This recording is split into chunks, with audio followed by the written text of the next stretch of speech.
Hey, business building warrior. This is Jim. Welcome to Silent Sales Machine Radio. If you're new around here, this is the podcast that features hundreds of success story interviews with students from the Proven Amazon course, the flagship training for anyone who wants to launch, grow, or scale their current Amazon business. Or if you're brand new, that's the best place to start, provenamazoncourse.com. That's right, hundreds of interviews with our successful students. We've got a free Facebook group with 74,000 people in it who are using these strategies to launch and grow multiple streams of income using the internet creatively. We love Amazon, but that's just one option in the toolbox. So many great things going on. Well, hey, today is a different episode. Once a week or so, we do a Coach's Corner. We've had several of these. You guys are saying you love them. We love the feedback. Thanks, by the way, for leaving reviews, no matter which podcast listening app you use. Maybe you're on YouTube. It doesn't matter. Wherever you're at, subscribe, thumbs up, tell your friends, leave a comment, all that. It really helps us spread the word. We have a $0 marketing budget for this podcast. But the Coach's Corner episodes, these aren't interview episodes. Typically, they're instructional episodes. So if you're new around here, especially, or if you're still trying to get your momentum, or maybe even if you've been doing Amazon for a while, you're going to love spending some time with Brian and Robin Joy Olson. They always have valuable insights and tips. And today they're going through the 7 specific strategies, the stages, if you will, of the routine required to run a successful Amazon business. I love it. I love how concise they are. I love how they illustrate their points. So I enjoyed this episode every bit as much as I know you're going to as well. I listen to them all when they have new content for us. So enjoy that. But before I turn it over to Brian and Robin Joy Olson, who happen to be 2 of the great coaching directors on our team, they're going to share with you just how many people they've coached and several success stories as part of the episode today. I think you'll love it. I just want to let you know, hey, if you want to get on our schedule and have a free consultation about your e-commerce business, we'd love to talk to you, love to meet you, love to have a conversation. No pressure. Just get to know you, make sure we're getting you the right resources for where you are right now in your e-commerce journey. Give us a call, jump on our schedule. There's a link at silentjimdotcom. You can call us during business hours or book a call with us. You can go to silentjim.com/book a call, all one word, book a call, to schedule a call at your convenience. We'd love to have a conversation with you there. And I got a freebie for you. Now, if you've been listening a while, you've heard me mention this a few times, but every episode, we get so many new listeners, and we're so grateful for the new listeners. We want to give you a gift for showing up and listening and checking out our podcast today. If you send the word free, get out your smartphone, text the word free to the phone number 507-800-0090. That will get you a completely free copy of the latest version of the book that it's sold over 1 million copies. On Amazon, where we've sold the past few versions of this book, it has over 1,100 5-star reviews. This book has been loved and embraced and used by many people to launch successful e-commerce businesses. It tells you what to avoid, what works, what doesn't work, what the viable business models are, and where you should probably be starting to have the best odds of building something beautiful. Keep in mind, we've coached 10,000 people over the last 20 years. We've learned a few things. So get that book, check it out, let us know what you think. Again, in the show notes near this episode are links to everything I just talked about, including if you can't text us at that number and it doesn't work, there's an email option to get a free copy of that book. We'd love to get it into your hands. But let's jump over and hang out with Brian and Robin Joy Olson for another episode of Coach's Corner. Enjoy this. Welcome back to Silent Sales Machine Radio. We are your co-hosts. I'm Brian. And I'm Robin Joy. And this is Coach's Corner. Hi there. Today, we're going to jump right in and talk about what we call the backbone of the Amazon FBA REPLENS business.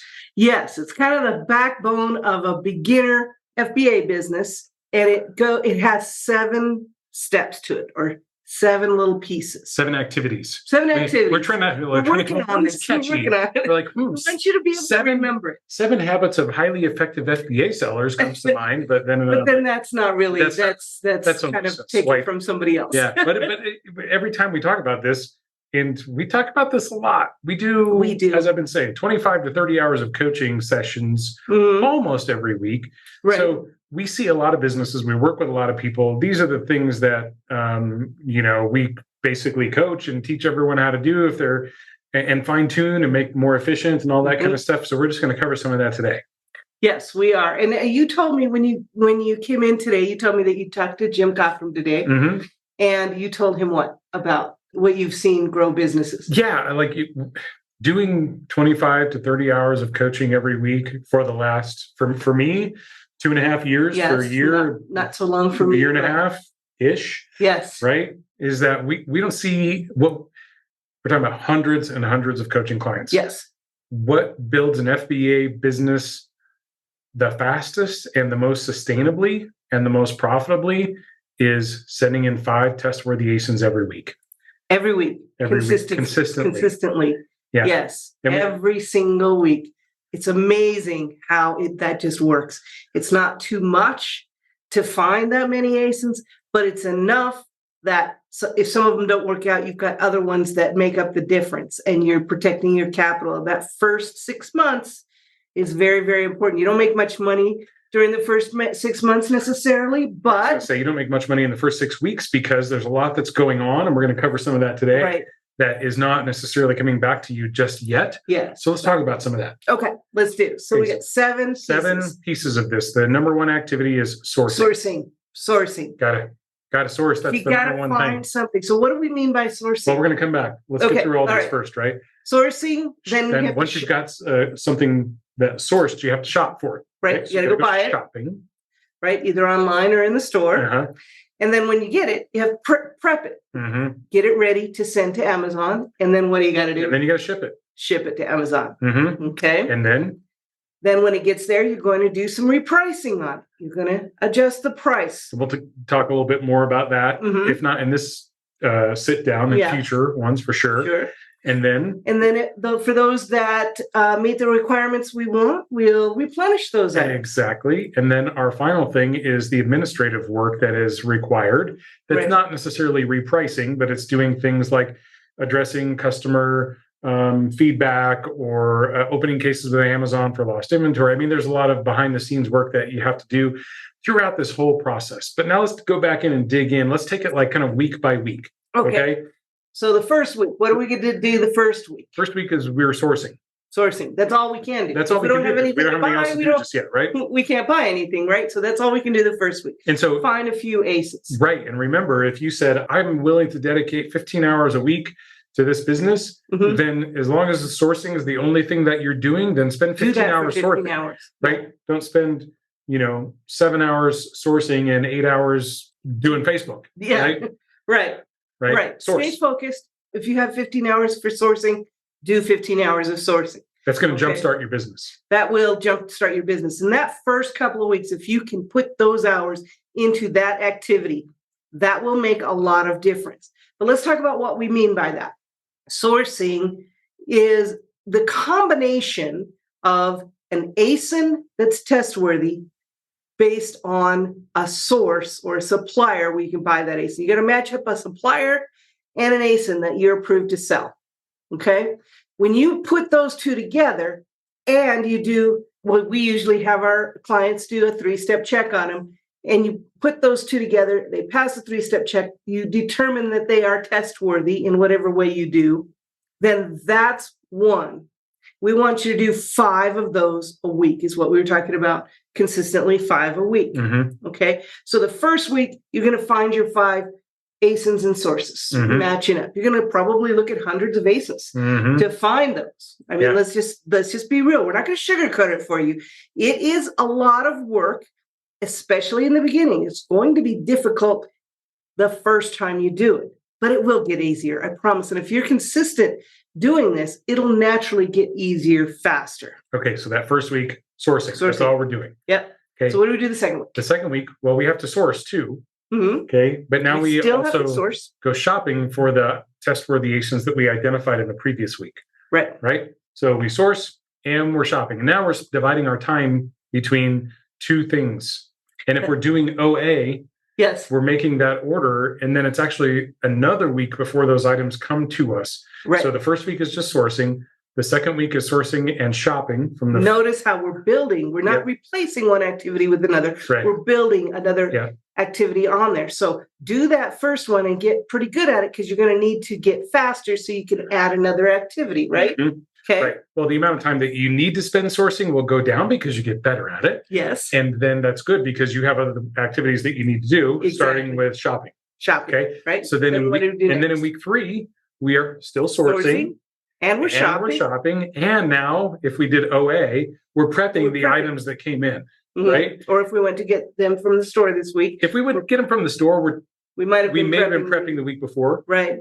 So if we're doing RA, which we're big fans of, love doing RA. You can see how there are no strict rules here. Yeah. We just kind of give you high guidelines to help you understand what you might be looking for, what you might be facing. So we've sourced. So now we're in the week where we're sourcing, shopping, prepping. And once we've got stuff to prep, then we actually need to get it out. So we got to ship it to Amazon. So that prep and ship is kind of in the same week. Usually we add those together, right? Yes. Those pair very well together. So now we've got 4 activities that we're doing in that 1 week. Yes. And then next week we're going to do those 4 activities again. Well, no, the next week we're just doing those same 4 activities because nothing's gotten there yet. Well, it may have gotten there. Like when we say gotten there, we're saying we ship it to the Amazon fulfillment center, and it may be there, but it's not received yet. It may be in receiving. It's not available yet. So there's no further activity to do yet because you doing any activity on that item that's still 2.5 weeks away from the prime window isn't going to do anything. You're not going to get any results out of that. So we may have another week of just those 4 activities. Yes, we may have another week. But continue with those 4 activities. Notice how you're doing the sourcing every week. You're doing the shopping every week. Right. The prepping and shipping every week. And pretty soon, those items, those first week items are going to be available. And then we're going to start repricing. And then we start repricing. There's the 5th activity. So since you kind of dug into the sourcing part a little bit, do you want to spend just a minute talking about what we mean by repricing? Okay, so usually we send in and we teach our clients who are coaching with us and we're working with one-on-one. We teach them to send in an item, and when it becomes available, that in the available column, we start at the highest price that we see evidence of in the last 90 days, and we do that week by week for 4 weeks. We bring that price down a little bit every week. Gradually over the course of 4 weeks. Right. And if it hasn't sold during those 4 weeks, then we drop it to our break even. Like we mentioned this, I think, fairly recently, our break even or the buy box, whichever is lower. Take what we get, what we can get. Whichever's higher is what I meant to say. Yeah. Take what we can get our money back, and go try it on something else. Yes. Or ideally, it will sell in those first couple of weeks for a higher price, and we will know that we want to replenish that. Yes. Right? Or if it sells within the 4 weeks. Then it becomes a replenishing tool. So then you've got I'm going to call your normal run rate of the 5 tests that you're sending in every week. And just to keep the math easy, let's say you're sending in 5 test units for each of those. Okay. There's 25 items every week that you're sending in. Just their tests. These are your tests. That's 100 items a month. Right. 100 items a month. Now, if your average price point on when you're doing your sourcing is $25 or higher. Are you math? I'm going to do math on the phone. Oh no. Be careful. Yeah. Here we go. Is $2,500 in run rate just from your tests, right? And probably more than that, because that's the low price. If you're sourcing minimum $25, you're going to have things $30, $35, $50, right? So it could very well be higher than that. That does not include anything that you're replenishing. And there are people who start with lower than that because they've got a little bit less capital and their average price may be $10 or $15. Right. If your average price is $15, then just do the math on that same sort of deal. Right. But this is what we mean by getting money while you learn. There are profits in there that will be returned to you, and you can put it back into your business so that you can grow your business. Right. So then you decide what you're replenishing, and then finally the admin work becomes a little bit more intensive as you have more inventory, more sales, more replenishing. Your order list becomes a little bit more complex. But these are the problems to have. You want that level of complexity in your business. You want that level of complexity because that means there's activity. Yeah. That means there's sales happening. That means that's a good problem to have, right? That you have to work on that. So, go ahead. Oh, I was going to say, well, I'd like to go back to the beginning there in our first steps. I know that we have some clients who have some real trouble with that part. And part of it is just that it takes so long. And like we said before, it is going to take a long time, especially in the beginning. So just plan on that. But we do have a couple of tips that might help a little bit to make it go a little bit faster. Right. And so just before we get to the tips, when we say going to take a long time, in the beginning, it's not unusual to spend 1 hour's worth of time to find one test-worthy ASIN. Right. Okay. And if all of this is brand new to you, it could be double that. It could be. Right. Yes. So you may be spending 2 hours of time to find one test-worthy ASIN, and largely because you don't really have a clear understanding of what it is you're looking for in the beginning. Until you kind of get that dialed in, it kind of feels like you're wandering the desert, Yes. you're lost in the forest or whatever, and you're like, everything looks the same. I can't tell a blue spruce from a and it's interesting. Right? Oh, I never noticed to look at that. I didn't notice that those ASINs had that. I don't know whether that matters to me or not. Right. You're going to kind of pick up on some things and learn some things, and that's going to take a little bit of time before you know what you really need to hone in on. Yeah. Yeah. Right. Okay. But we know it can also be frustrating when you are ready to go. Yes. So when I am let me define ready to go a little bit. Okay. You have your Chrome browser or whatever browser it is that you're using that has all your extensions on it. When I say all your extensions, if you're like us, you have the Amazon, I forgot what it's called now. Basically, when you start typing it, it automatically autofills for you. Quick view. No, not the quick view, just the suggestion expander. Oh, that's the suggestion expander. The suggestion expander is turned on, and it's typing. It's trying to tell you what are the keywords that people are searching for by autofilling. Takes time. That takes a little bit of time. Then you probably have your on-page calculator extension, which is AZ Insight for us, AZ Insight, RepSeller, SellerAmp, any of those kinds of things.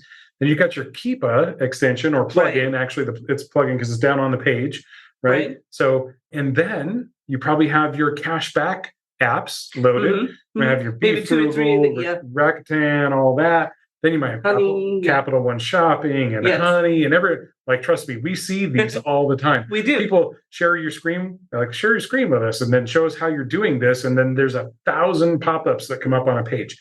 Every one of those extensions adds time for your page to load.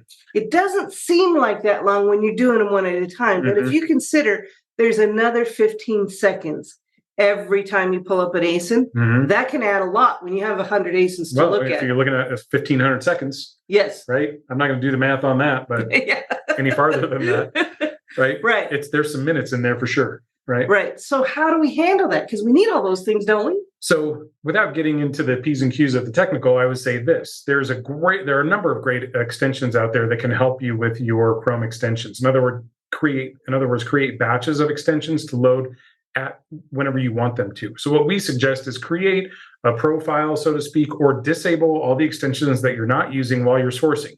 And that means everything except for Keepa and your on-page calculator. Those are the only two things that you need when you're doing sourcing. Now, when you go shopping, that's the time that you want to go ahead and your cash turn on. Exactly. Right. Yeah, but you don't need Keepa and your on-page calculator when you're doing that. So I do it. I have a shopping browser. I have a sourcing browser. I have different browsers for different activities. But that might be a little technical. You may need to get some help with that. Just know that you can turn those extensions on and off. So if you can turn some of those extensions off, it's going to make it a little bit faster. Here's another thing I've noticed that it takes a long time to do when you do it in the middle of your sourcing. In the beginning, a lot of people are not approved to sell. They're limited in the categories they can sell and the brands in those categories that they can sell. So when they come across something they're not approved to sell, they will apply to sell. I think that's a great idea. You can't apply to sell too many times, and you never know when Amazon's going to say, okay, I'll approve you to sell that.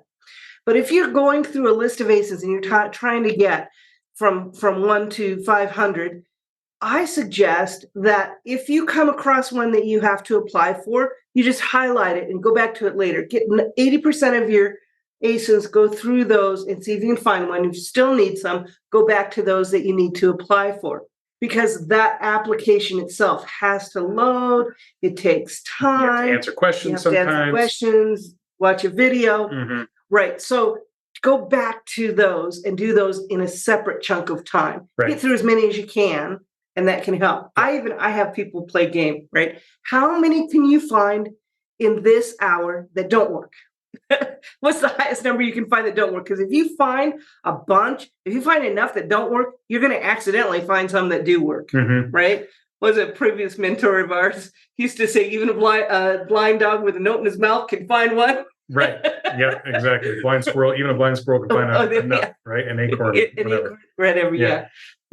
So, right. Yeah. I mean, as you're just getting started, that's kind of what you feel like. You're blindfolded with two hands tied behind your back and you're trying to figure out how to do this, right? Right. Yeah. Right. But if you just do it and accept the fact, well, embrace it. Yeah, this is what I was saying. It's going to be hard. It's going to be tedious, but make it fun if you can. Have contests. We used to have contests with each other who can find one faster than the other one.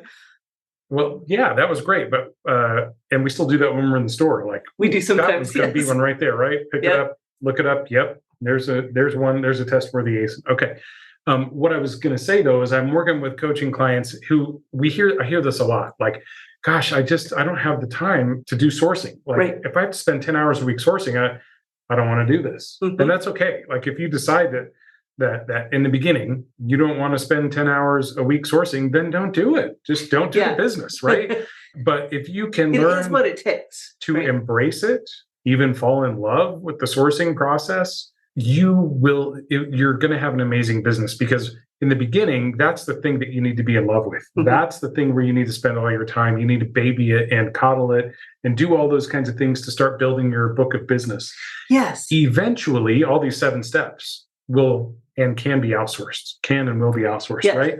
Maybe not all of them. You may stay as your own business manager or whatever, but if you want to scale your business and be a business owner, then you can theoretically outsource all of these 7 things we were talking about. And then you can fall in love with being the business owner. Yes. Right? Working on the business, not in the business. Right, exactly. But we don't recommend that you do that just yet. If you're just getting started, give it a couple of months at least. Yeah. But so that you understand clearly what's going on and you do have a real sense of what you want in your business and what you don't. Right? That's the same thing that being a business owner and being able to run your business will come, but it's never going to come completely. We all have things in anything we do. We all have things that we have to do in order to be able to do the other stuff. I used to work with lawyers, as you know, and I think I've told you this before. I heard lots of times, when do I get a just practice law? I have to do the business stuff. I have to pay people. I have to do customer service. I have to bill. Human resources. Right? When do I just get a practice law? Nobody, even professionals, don't. People with professional designation, doctors, dentists, they all have to do a portion of that business that they don't want to do, right? Yeah, at least in the beginning. Even when they have it outsourced, even when they have something, taken care of by other people, they have to manage those other people. And it's easy to get mired, not only down in these 7 steps, but sometimes even the 1 step of sourcing. Yes. Sometimes the step of prepping and shipping. Yes. Right. Repricing, which is one of the reasons we start to outsource repricing once we get around 50 or 100 ASINs, because it makes sense. Yes. To outsource, to use a tool basically to outsource that. Your time is worth a lot more than the amount of time you spend repricing. So, but a lot of these things, I said, you will outsource them. A lot of them pair well together, right? In terms of outsourcing. Yes. So if we're doing sourcing and shopping ourselves, if we're doing OA, we can source and shop and have it sent to a prep center. And the prep center, or the way we do it is to someone we know, to their house. It's our prep center. Like our prep center. Yeah. Yes. But then the prepping and the shipping go really well together. Okay, you don't always have to put them together. Like, remember we're talking with Susan Gilbert, who actually has outsourced the prepping, maybe a portion of that shipping, I don't know, but she may still pack the boxes after everything is prepped. So you don't have to outsource both of those together if you don't want to. Same thing with the sourcing. Like, we did eventually outsource the sourcing to a VA, and I was so happy to get those 10 hours a week back in my life, because I didn't have to do that anymore. And now, but I still have to quality check all those leads, right, that I'm getting. And I say lead. I mean, this is a lead from my VA who sourced from a list that I curated, not a lead from a leads. Yeah, they're only doing for us the activity of the 3-step check. Yeah. They're not actually going and deciding whether it's profitable or not. They just do the tasks that we would be doing. So prepping and shipping go well together. Repricing, we talked about, you can outsource that. Replenishing actually goes back to shopping. So when you're doing your shopping every week, in addition to your tests, you're shopping for your replenishables. So whoever's doing your shopping, if you have that outsourced, we'll do that. And then the administration part of it, you can also outsource that to a VA. They're great at doing these kinds of tasks. Yes. Or to your business manager. Maybe you hire a business manager who oversees all of this stuff, so that you can actually take a step back from that and just oversee the business manager. Right. And there are services who handles a lot of that administration for you to make sure that all your shipment got there okay. And if it didn't, they deal with the cases, make sure that your refunds are coming through, all those kinds. There are services that handle that for you. But again, we need to build up enough business in order to support a better business. Yes. Right? Yep. And like you said, the fastest way to do that is 5 tests a week. 5 tests a week. I haven't seen any. Consistently. Right. Now, what is faster than that? 10 tests a week. I do have a coaching client who did that. Yes. Right. He had nothing but time. In fact, he was waiting on a payout from a stock sale or something like that. And he had like this 3-month window where all he was able to do was source. And he built a huge list of test-worthy ASINs. And, he was just doing that for 12 weeks, basically, before he started doing all the other steps. And, awesome. And then he didn't send all of them in on day one. He spread that out over 6 to 8 weeks and gradually bought things. And then this is how, when we see the hockey stick sales graphs. Yes. Right. And Jim says, yep, just like a hockey stick. Because what happens is, in fact, let's just cover that real quick. Okay. The first week you're sourcing, but you're not shopping. Right. The second week you're sourcing and shopping. Third week, if you're doing OA, sourcing, shopping, prepping and shipping. Okay. But this is 4 weeks in. Now we have to send it to Amazon and it has to become available. I'm going to say 2 to 3 weeks. So I'm going to say 7 weeks at this point. Yes. Okay. 7 weeks. And we maybe not have sold anything yet. Right. Okay.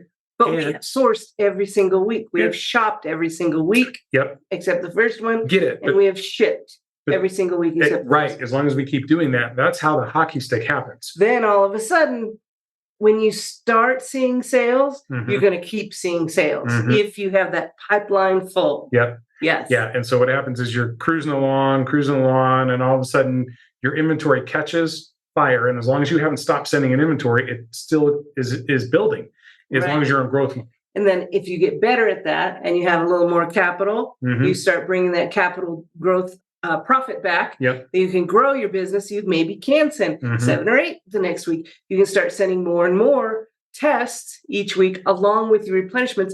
And you can grow that really fast at that point. Yeah. Yeah. You just have to build that system, get that system going, be consistent every week. I like to, as we get towards the end of these things, as we're winding this down, to come up with a quote. I hard to wind down. I get so excited. I know. Well, we can talk about all these things all night, and we will. As soon as we turn off the microphone, we're going to go back out and talk about it some more, because this is what we do, right? It is.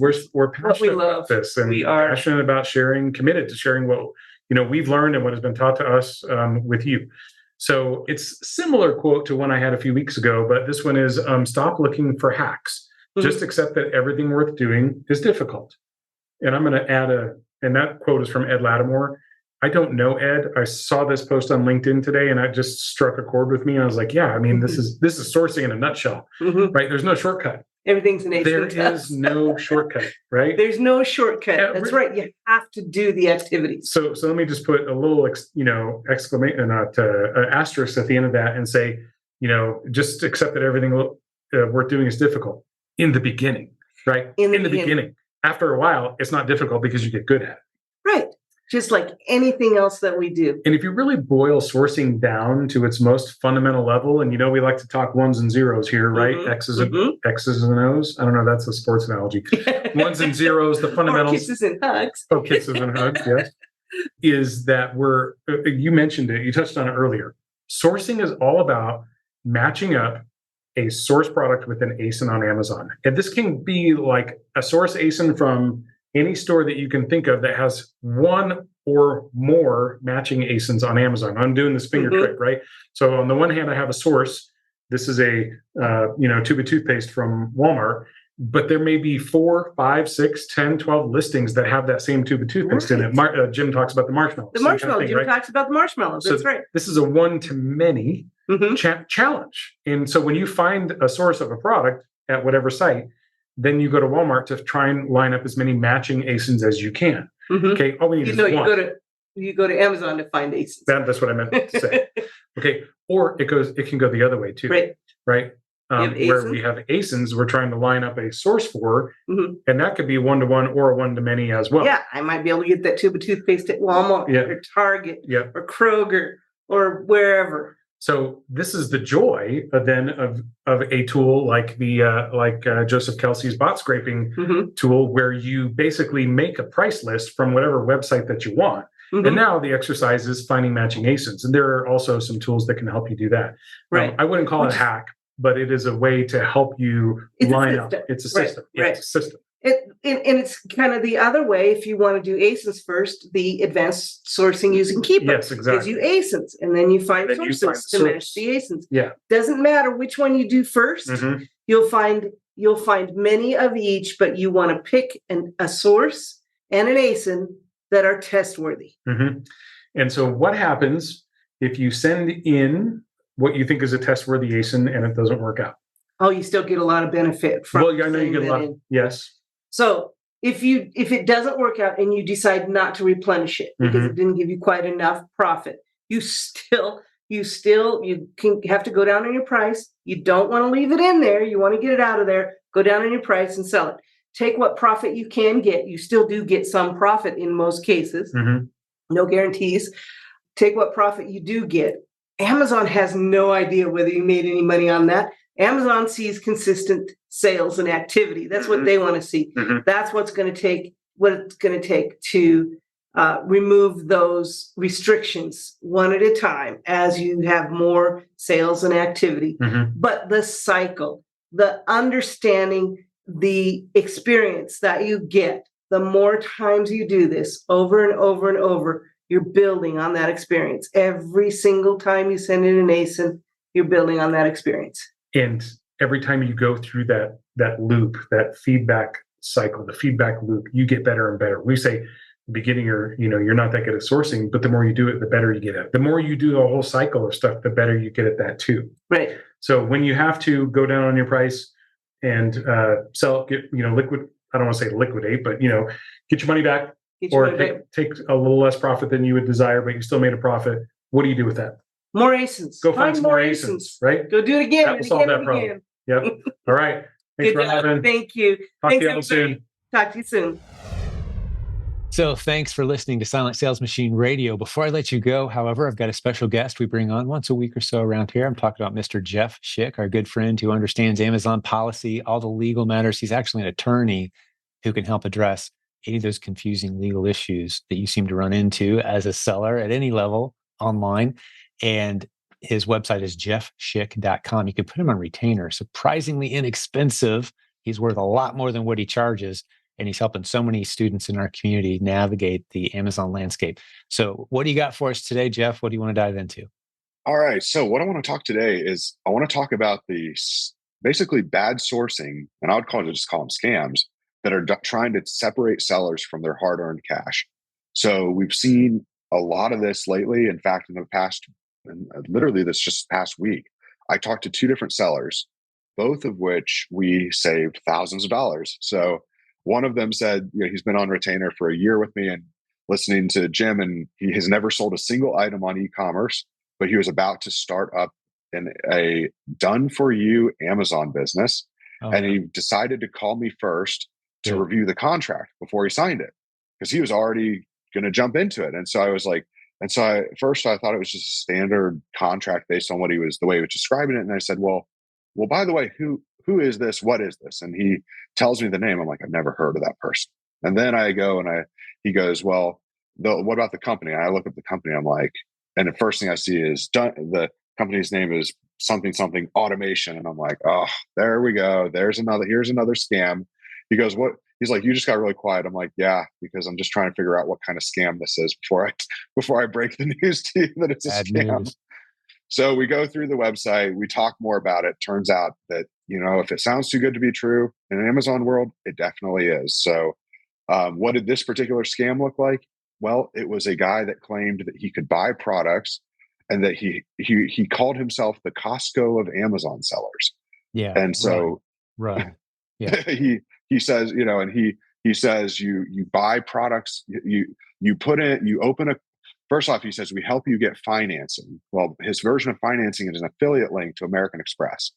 So he helps you get an American Express card. And then you set up this Amex card. You first use that Amex card and you get your welcome bonus because he charges you $20,000 as a setup fee.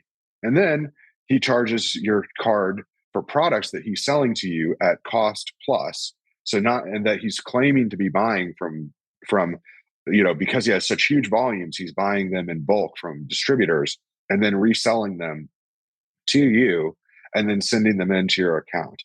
And so and then he claims it's automated because they do the purchasing decisions, they choose what to buy, they buy it, and they ship it in for you with their quote unquote prep center. And so it's, basically a done for you, quote unquote, passive business.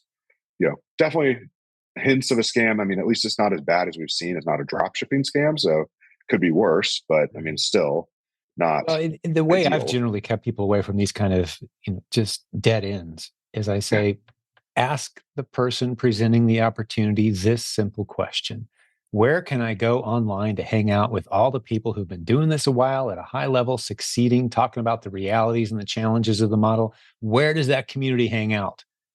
95% of the time, you're going to get no response because that's the question they simply can't answer, because all they're creating is a long trail of people who are in it for 2 or 3 months and feel kind of burned and then go away. That's the business model. So ask that simple question. Where's your community of successful people who love what you're doing? Where are they all hanging out? It's churn and burn. That's really what it is. It's interesting because, that model, keeps playing out over and over again, same premise, different actors, different companies. Yep. And they're just preying on people who want this easy money. And so we saw this, again, another seller the same week had a similar thing. They only wanted a $12,000 investment, only $12,000 investment. Still, for what? It's because it's churning and burning, and they're just trying to get as many people signed up as they can before they ride off into the sunset and get chased by the Federal Trade Commission. So it's exactly. Well, these aggregators that are buying great inventory and then helping sellers get their hands on it. If you ever receive like an IP complaint or Amazon wants proof that you're selling legitimate inventory, you're not going to be able to prove that because the invoices are going to have this aggregator's name on the invoice, not your name. You want your name on the invoice directly tied to a source that the brand will be happy with. correct. If you're ever in question about that, please run it past Jeff. But I see some companies out there really kind of playing on that dangerous edge, and you're starting to hear some troubling stories of people buying from what you call them, second tier distributors? Yeah, I call them jobbers, but that's a kind of a derogatory term. But yeah, no, they're fake wholesalers is another term that I like to refer to them as, where they're companies that buy products from first level or second level distribution and then resell it to unsuspecting consumers. And because they put things like Prime or, corporation or whatever in their name, sellers somehow think that this is a bigger company than it really is. And they'll have pictures of these massive teams that are just really great at Photoshop. and it's all fake. And it's just somebody running its operation out of like a small little warehouse that really isn't doing anything that you couldn't do yourself. And so you're just paying for their markup. So I think maybe one thing we should talk about, just fundamentals, is kind of like this is like a 1-minute little segue, is the fundamentals of distribution. So when you think of distribution and you think of it like a pyramid, at the top of the pyramid, you have the brand, and that's the manufacturer. The next level down is usually what you'd call a master distributor. Now, if you as a seller or even like a retailer, like if you had a big retail store, wanted to go to a master distributor and say, hey, set me up an account with you, they say, no, you can't, because we only sell to distributors. So a master distributor, if you want to think of it in perspective, is basically like a 3PL logistics company that works on behalf of the brand to distribute pallets of goods in pallet quantities to distributors. And then, so goods are manufactured in pallets by the brand, imported to master distributors. Then you've got what's called basically regular distributors. That's your next level down in the pyramid. That's all the distributors where you can open accounts with. If you're if they usually have bricks and mortar sections, they may have e-commerce sections, but those are your regular distributors that you can open up an account with and actually purchase products directly for your business. And they, quote unquote, break the case, or break the pallet, where you say, hey, I want 1 case of, this shampoo. And they take it off that pallet that they were just shipped from the master distributor, and they send you that case of shampoo, and then you are able to sell it. And now, going down our distribution chain, now we've got, our online e-commerce sites, our retail stores, your Home Depots, your Walmarts, those types of things. And then, and anyone else who's in the authorized retail chain would be that next level down. And that'd kind of be like, honestly, I'd say that's the base of your pyramid where you want to shop. You don't really want to shop below, because, I'd say you're on the ground level.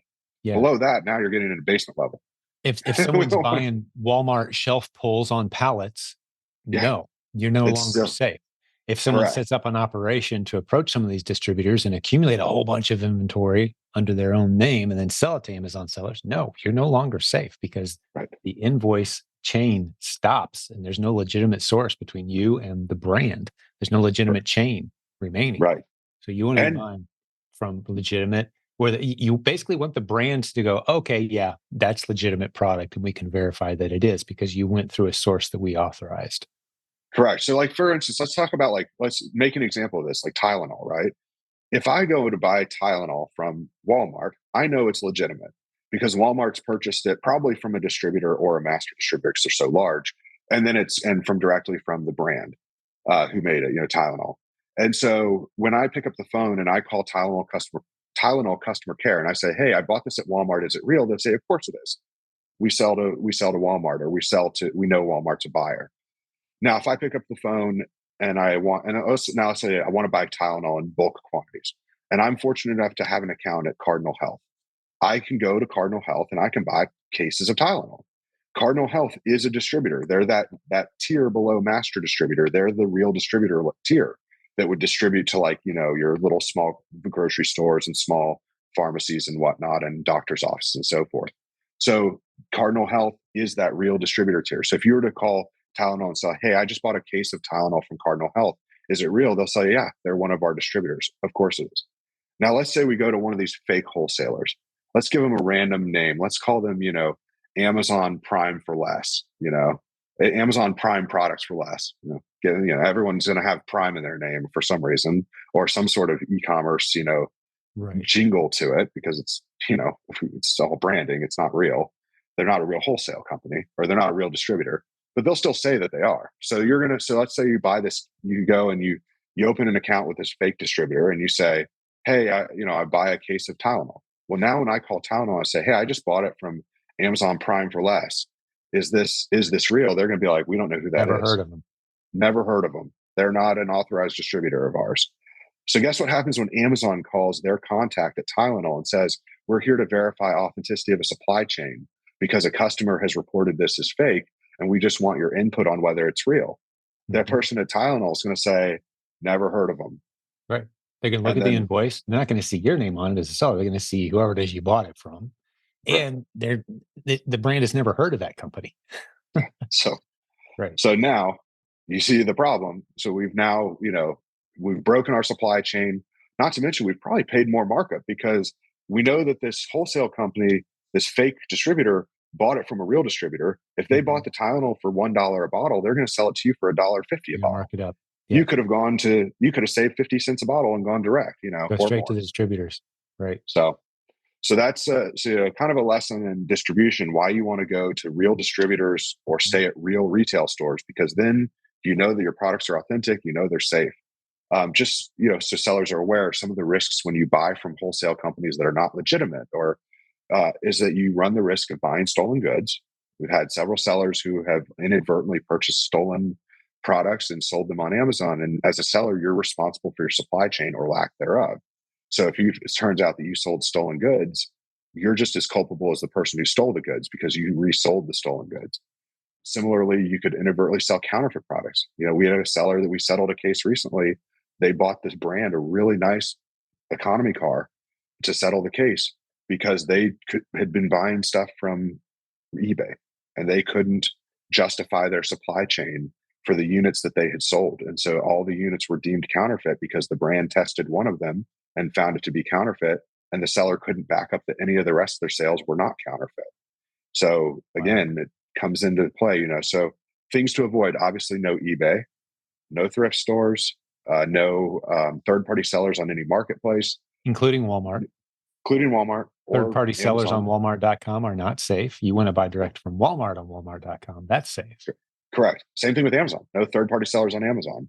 Other thing to watch out for, just something interesting, is these sort of bargain stores where you go into the store and they claim that they can sell, all these products and they're all discounted. The bargain bin. Yeah. We're seeing a lot of them pop up. Liquidated items aren't legitimate. You can't prove authenticity for liquidations. So the shelf pulls and returns and all that, you see pallets and people kind of rummaging through. That does not go on Amazon. Do not do it. Even if they put it on a shelf. Even if it looks nice and shiny on a shelf. That's right. Yeah. There are hundreds of thousands of legitimate retailers and websites that you can source and shop from. And Walmart receipts are beautiful. We've used them many, many, many times. And the common retailers, the authorized distributors, so much opportunity there. No need to jump off the proven path into some of these gray areas and put your account at risk.